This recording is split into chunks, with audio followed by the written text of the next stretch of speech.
Good morning students. This class for 5th class. Today is your science class, chapter number 8, that is the nervous system. So students, हम इस chapter में new chapter start कर रहे हैं जिसका नाम है नर्वस सिस्टम के बारे में हम पढ़ेंगे कि नर्वस सिस्टम एक्चुअली भी क्या होता है. ठीक है. Nervous system that makes you aware of your surrounding and enables you to react to whatever is happening around you. क्या बोला गया है यहाँ पर कि नर्वस सिस्टम हमें क्या करता है, वो अवेयर करता है हमारी सराउंडिंग मतलब हमारे चारों तरफ क्या हो रहा है, and enable you to react, और उस चीज के ऊपर है कि हमारे चारों तरफ क्या क्या चीजें हो रही है और उस रिएक्शंस पे हमें क्या एक्शन देना है, हमें कैसे रिएक्ट करना है, वो हमें बताता है. It helps other system of your body to function properly. और साथ साथ जो हमारी बॉडी के जो दूसरे सिस्टम है, लाइक डाइजेस्टिव सिस्टम हो गया, हमारा एक्सक्रीटरी सिस्टम हो गया, रेस्पिरेटरी सिस्टम हो गया, तो ये सारे सिस्टम्स हमारी बॉडी में जो भी सिस्टम वर्क करते हैं सारे, उसका भी ये फंक्शन देखता है कि वो सारे जो सिस्टम्स हैं वो किस तरीके से वर्क कर रहे हैं. In fact, all the system of your body are under control of the nervous system. बल्कि ये देखा गया है कि जो भी सारे सिस्टम होते हैं हमारी बॉडी के, वो नर्वस सिस्टम के अंदर ही कंट्रोल होके काम करते हैं. यानी कि एक हमारा नर्वस सिस्टम एक वो पार्ट है जहाँ से सारी हमारी बॉडी का जो काम है, जो हमारी बॉडी में जितना भी काम हो रहा है, वो सारा काम हमारा नर्वस सिस्टम के थ्रू ही चलता है. विदाउट नर्वस सिस्टम जो हमारी बॉडी के दूसरे पार्ट्स हैं वो नहीं काम कर सकते. You know, nervous system comprises of nerves, brain and spinal cord. तो नर्वस सिस्टम जो बेसिकली है वो हमारा किस किस चीज से बना है. जैसे अगर आप एग्जांपल ले रहे हैं, सर्कुलेटरी सिस्टम हमारा किससे बना है, वो हमारा हार्ट से बना है, वेन्स होगी, आर्टरीज हो गई, कैपिलरीज होगी, ये सब चीज बना है. तो ऐसे ही जो सिस्टम्स है हमारी बॉडी के अंदर डिफरेंट टाइप्स के वर्क के लिए, फंक्शंस के लिए, हर एक सिस्टम कुछ पार्ट्स को मिलाकर बने हुए हैं. जैसे नर्वस सिस्टम जो है वो हमारा नर्व्स, ब्रेन और स्पाइनल कॉर्ड में बना है. Nerves, brain and spinal cord, इसमें 3 पार्ट्स हैं. तो आज जो हम पढ़ेंगे वो सिर्फ ब्रेन के बारे में पढ़ेंगे कि बेसिकली ब्रेन क्या होता है, उसके क्या क्या पार्ट्स होते हैं, वो किस तरीके से हमारा वर्क करता है. Okay. Brain is the control centre of an organism body. जो ब्रेन है वो एक सेंटर पॉइंट है पहले तो बॉडी का, और साथ साथ कि ये कंट्रोलिंग पॉइंट है. कंट्रोल सेंटर यानी कि जहां से सारी चीजें कंट्रोल होती हैं उसको हम ब्रेन कहते हैं. It control the body by receiving end sending the message with the help of nerves.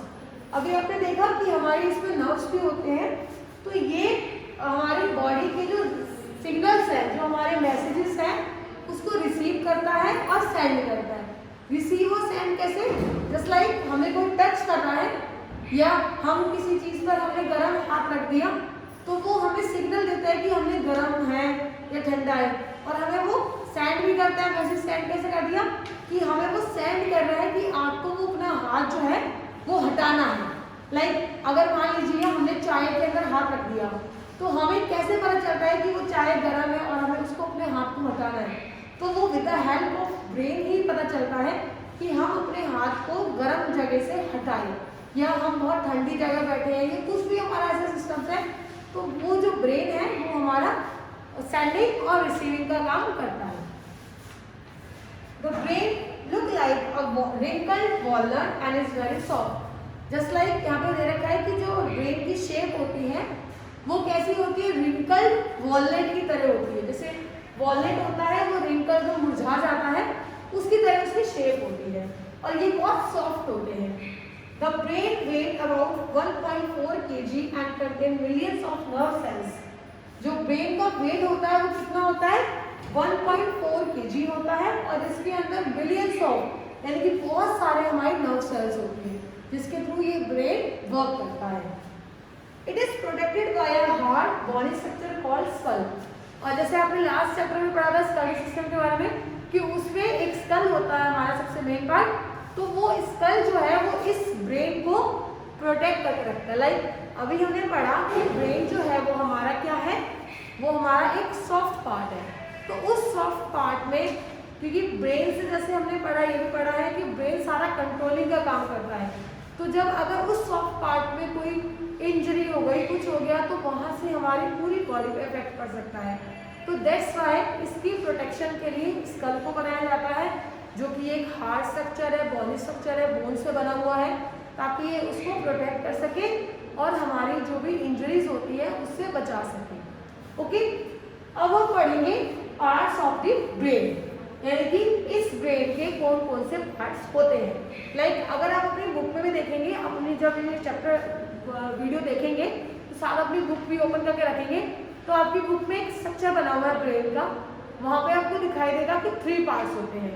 तो हम उन 3 पार्ट्स को ही आइडेंटिफाई करते हैं कि वो 3 पार्ट्स क्या क्या होते हैं, उनके क्या क्या वर्क होते हैं। जैसे फर्स्ट नंबर है आपका सेरिबेलम। सेरिबेलम सबसे टॉप पर होता है ब्रेन के। It is the largest part of the brain, ये हमारा ब्रेन का सबसे लार्जेस्ट पार्ट है।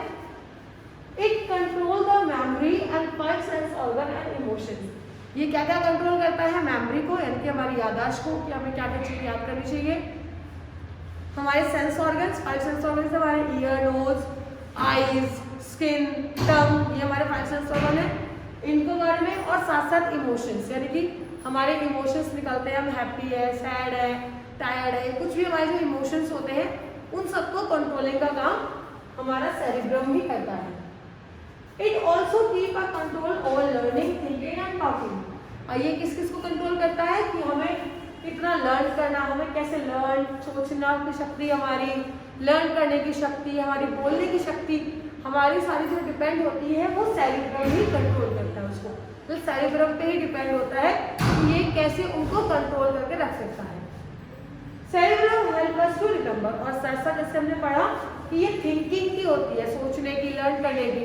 तो जब इस चीज़ को वो कंट्रोल कर रहा है तो वो साथ साथ हमारी रिमेम्बरिंग पावर, जैसे कहते हैं IQ, कि हमारा IQ कितना ज़्यादा है, हमारा हम इंटेलिजेंस क्वेश्चन, यानी कि हमारा IQ कितना ज़्यादा है, तो वो डिपेंड हमारा सारा सेरिब्रम पे ही करता है कि हम कितना चीज़ें लर्न करके रख सकते हैं। नेक्स्ट पार्ट हमारा आता है cerebellum. It is represent below the cerebellum, ये इस सेरिबेलम के जस्ट बिलो होता है। It help you to keep your balance, ये हमारी बॉडी के बैलेंस को रखता है कि हमारी बॉडी में सही तरीके से सारा काम हो रहा है या नहीं हो रहा, तो सब चीज़ों को बैलेंस करके रखता है। All the voluntary action like playing, running, writing etcetera are control by cerebellum, यानी कि जो भी हम अपनी एक्सटर्नल पार्ट से वर्क करते हैं, लाइक प्लेइंग करते हैं, रनिंग करते हैं, वॉकिंग करते हैं, या राइटिंग करते हैं, रीडिंग करते हैं, जो भी हम सारा वर्क कर रहे हैं हमारे with the help of our external parts of the body, so they are controlled by the cerebellum. Okay, so ये हमारे इन एक्शंस को हम क्या बोलते हैं? वॉलेंट्री एक्शंस कहते हैं। वॉलेंट्री एक्शंस किसे कहते हैं? जो हम अपने एक्सटर्नल पार्ट से करते हैं। ये हो गया हमारा सेरिबेलम के बारे में। लास्ट हमारा है मेडुला।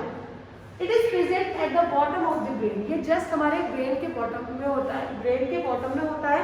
जैसे आपने पिक्चर भी देख रहे होंगे आप क्या, तो यहाँ पे ये नीचे साइड में जो होता है इसको हम मेडुला कहते हैं। It connect the brain to the spinal cord, क्योंकि ये हमने पढ़ा कि ये बॉटम में होता है, नीचे गर्दन के पास होता है। तो ये इस ब्रेन को हमारी जो स्पाइनल कॉर्ड है, जो हमारी बैकबोन है, जो हमने लास्ट चैप्टर में पढ़ा था स्पाइनल कॉर्ड के बारे में, तो उस बैकबोन से, उस स्पाइनल कॉर्ड से भी ये इसको कनेक्ट करता है। All the involuntary activities of the body such as breathing, respiration, digestion etcetera are controlled by the medulla. अब जस्ट लाइक सेम कि हम अपोजिट कह सकते हैं कि वॉलंटरी एक्शंस क्या आते हैं जो हमारे एक्सटर्नल पार्ट से हो रहे हैं। तो यहाँ पर इनवॉलंटरी एक्शंस क्या होंगे, इनवॉलंटरी एक्टिविटीज क्या होगी जो हम इंटरनल पार्ट से कर रहे हैं, यानी कि ब्रेथिंग हो गया, सांस लेना, रेस्पिरेशन, डाइजेशन हो गया, कोई भी चीज़ें हम जो हमें with the help of internal parts of our body हम कर रहे हैं, उनको हम इनवॉलंटरी एक्टिविटीज कहते हैं। ओके, सो स्टूडेंट्स, आज हमने क्या सीखा?